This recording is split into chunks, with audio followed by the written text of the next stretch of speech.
आज हम देखने वाले हैं लस्ट स्टोरीज की आखिरी और स्टोरी नंबर 4 जो कि रिलीज हुई थी 2018 में नेटफ्लिक्स पर। अगर आपने पहली 3 स्टोरीज नहीं देखी हैं तो ऊपर आई बटन पर क्लिक करके यह लिंक डिस्क्रिप्शन में है, वहां से देख सकते हैं। अब चलते हैं स्टोरी नंबर 4 की तरफ। कहानी शुरू होती है लखनऊ शहर की एक गर्ल्स स्कूल से, जिसमें मेगा एक टीचर हैं और रेखा उस स्कूल में लाइब्रेरियन। दोनों अच्छी दोस्त हैं। स्कूल के बाद मेगा पारस से मिलने जाती हैं। दोनों के परिवार दोनों की शादी करवाना चाहते हैं। मेगा और पारस थोड़ी देर आपस में बातें करते हैं और मेगा फिर घर चली आती है, लेकिन वो अपनी माँ को शादी के लिए मना करती है।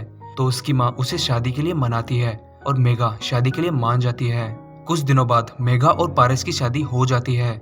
सुहागरात को मेगा को पता चलता है कि पारस सेक्स में बिल्कुल भी अच्छा नहीं है। उसका स्टेमिना 30 सेकंड से भी कम का था। शादी के बाद दिन बीतते जा रहे थे और मेगा भी अपनी सेक्स लाइफ से बिल्कुल भी खुश नहीं थी, लेकिन इस बात पर पारस का ध्यान नहीं जा रहा था और ऊपर से मेगा की सास उस पर बच्चा करने का प्रेशर डालने लगी थी। मेगा पारस को इशारों इशारों में अपनी प्रॉब्लम बताने की कोशिश कर रही थी और उसे अपनी परफॉर्मेंस अच्छी करने के लिए बोल रही थी, लेकिन पारस को उसकी बातें समझ नहीं आती।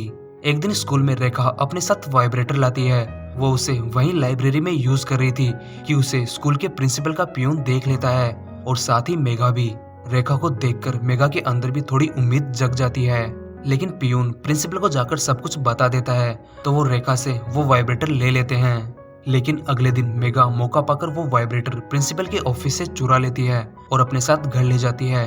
घर ले जाकर मेगा उस वाइब्रेटर को अपनी वजाइना में डाल लेती है और जैसे ही वो उसे ऑन करने वाली होती है, उसके कमरे के बाहर थोड़ा हंगामा शुरू हो जाता है। मेगा जल्दबाजी में थोड़ी घबराती हुई बाहर जाती है और गलती से उस वाइब्रेटर के रिमोट को बाहर टीवी पर रख देती है।